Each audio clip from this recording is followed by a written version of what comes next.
figured since Captain Marvel comes out this week and reviews drop like in no time, like within like a couple of hours, I think it would be cool to try to come up with an objective ranking of the MCU movies, not just my own personal opinion, but coming up with the system to figure out objectively how these movies should rank. And in doing this, I took audience and critic scores and combined them to work into this objective sort of ranking. I know a lot of people probably still won't agree with this. This, like I said, this is my personal ranking. This is my personal ranking right here. But yeah, let's get into it real quick. Number 20, I have the Incredible Hulk. It has a score of 65. That was the accumulation of score that I used to figure out the score. Obviously, I took like the Rotten Tomatoes, like a score that critics gave it, not the tomato meter score. Took audience score as well.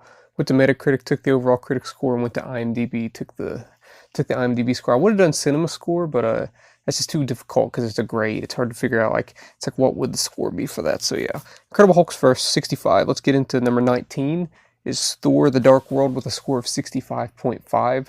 And I want to get into, I don't want to harp too much on my own personal opinions on these movies, but people that say like the MCU has done no wrong, I have to sort of disagree with that, because early on, and not even so early on, I'd say up until The Dark World, they were batting 500 in terms of like good and really good movies to mediocre and not very good movies. And these films at the bottom here, I fully agree with. They're not that great of movies, especially The Dark World. That is my least favorite out of all these. At number 18, I have Iron Man 2, also a score of 65.5. Definitely my least favorite Iron Man movie. It makes sense to me. Like, these movies are not great movies. It was early on in the MCU. They were just trying to get their footing right, and some missteps happened along the way. Number 17, I have Thor with a score of 67.5. It's fine. The one thing I'll say about the first two Thor movies is that they're kind of forgettable compared to something like Ragnarok, but yeah. Number 16, I have Captain America: The First Avenger with a score of 69.5. I actually think that's kind of low. I would have that quite a bit higher, like more towards the top 10. Probably not in the top 10, but more towards the top 10. So that one's a little shocking. Number 15 is Iron Man 3 with a score of 70.2. This is the one MCU movie I haven't seen. I have no opinion on it. I've heard that it doesn't fit into the MCU that well, but it's a really good Shane Black movie, who was the director of the movie. So maybe one day I'll get around to watching that. I heard it's a Christmas movie, and maybe I'll watch it on Christmas time. At number 14, I have AntMan and the Wasp with a score of 71.7. On rewatch, I didn't really like this movie that much. This is a really forgettable movie with very sitcom level humor. I would probably have this even lower than this. Like, I definitely like Captain America: The First Avenger more than Ant-Man and the Wasp. Just really don't like that movie all that well. Number 13, I have Avengers Age of Ultron with a score of 72.5. This is one that I've seen once, and I don't really remember that much about it, except when they hang out at Hawkeye's house with his wife. That's probably some of the most memorable stuff in the movie. Like, the non-action stuff was the most memorable stuff in the movie. That goes to show you the movie as a whole, kind of forgettable. At number 12, I have Ant-Man, also with a score of 72.5. Pretty neat little movie. I think this is a pretty accurate placement for Ant-Man on this thing. I'd probably have it around 12, 13, 11, somewhere around there. So I think it's quite a bit better than its sequel. At number 11, I have Guardians of the Galaxy Volume 2 with a score of 75.7. For me personally, this is like really low. I'd have this a lot higher. I'd have this in the top 3. I'm not gonna lie, I really love Guardians of the Galaxy Volume 2. I know I'm in the minority with that one, but it really resonated with me. I think it has the strongest emotion out of all the MCU films, and I know it's lacking story and too much humor or whatever, but I love it. I love that movie so much. So 11, that's a little startling for me. Don't know how I can recover from that one. Getting to the top 10 now. Number 10 is Doctor Strange with a score of 76.2. Also a little low for me. I'd have this higher, But I totally get that. Yet again, I'm a minority with that one. I just think that movie is visually innovative as hell. In terms of the MCU, it's the most visually innovative movie in the MCU, and I just really appreciate that one. Number 9, Spider-Man: Homecoming, with a score of 78. This is a movie that I go back and forth on. The first time I watched it, I thought it was fun. Second time, I was like, has no emotional core. Third time I watched it, I was like, this has a pretty decent little story with some pretty good character arcs. So I don't know how I feel about Spider-Man: Homecoming. I probably have it about here in my top 10, though. Number 8 is Thor Ragnarok with a score of 78.7.